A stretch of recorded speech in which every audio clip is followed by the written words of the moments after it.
Football পায়ে আগামী দিনে কাঁপাতে হবে বিশ্ব, সেই সঙ্গে দেশি খেলায় দিতে হবে গুরুত্ব। বঙ্গবন্ধু ও বঙ্গমাতা গোল্ড কাপ ফুটবলে শিশুদের এই মন্ত্রেই অনুপ্রাণিত করেছেন প্রধানমন্ত্রী শেখ হাসিনা। আসরে বালক বিভাগে চ্যাম্পিয়ন হয়েছে জামালপুরের চর গোলাপবাড়ি সরকারি প্রাথমিক বিদ্যালয়, আর বালিকা বিভাগে চ্যাম্পিয়ন লালমনিরহাটের টেপুরগাড়ি বিকে সরকারি প্রাথমিক বিদ্যালয়। মেহেদি নাইমের রিপোর্ট। 1, 2, 3 ঢাকায় জমি জিতে নিন 100% ক্যাশব্যাক সহ 20 কোটি টাকার পুরস্কার।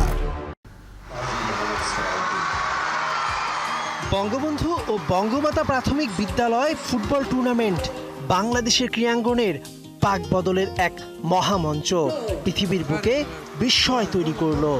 আর্মি স্টেডিয়াম উৎসবে পরিপূর্ণ। আগামীর স্বপ্ন সারথীরা নিজেদের হৃদয়ে অনুপ্রেরণার বীজ বুনে নিল।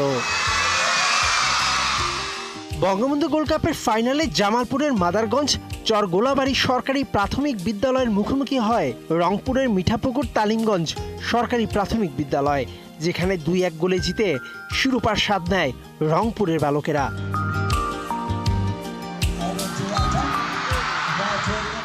বঙ্গমাতা গোল্ড কাপের ফাইনালে ব্রাহ্মণবাড়িয়ার বাঞ্ছারামপুর মডেল সরকারি প্রাথমিক বিদ্যালয়ের প্রতিপক্ষ লালমনিরহাটের পাটগ্রাম টেপুরগাড়ি বিকে সরকারি প্রাথমিক বিদ্যালয়। 3-1 গোলের দলটি চ্যাম্পিয়ন হয়।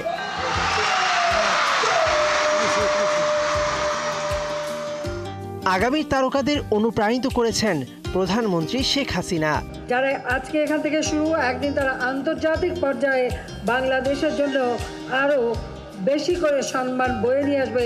যেমন এখন আমার মেয়ে ফুটবলাররা নিয়ে আসছে, আমাদের ছেলে মেয়ে উভয়ই পারবে বলে আমি বিশ্বাস করি। আকাশ সমান ভালোবাসা নিয়ে বাড়ি ফিরে যাচ্ছে কিশোর কিশোরীরা।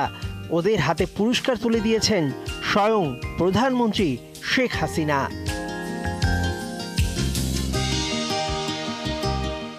মেহেদি নাইম, 71।